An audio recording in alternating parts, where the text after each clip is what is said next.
Que foi isso?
O senhor está sendo acusado da tentativa de assassinato de 2 policiais.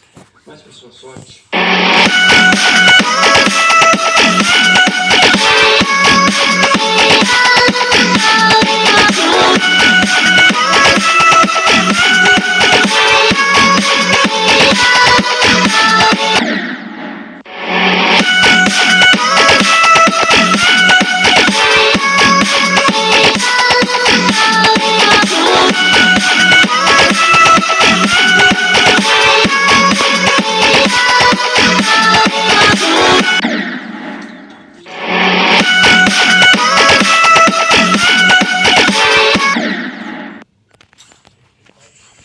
Falei pra mim. Prossiga. Bom, como eu ia dizendo, nós podemos aliviar a sua pena caso...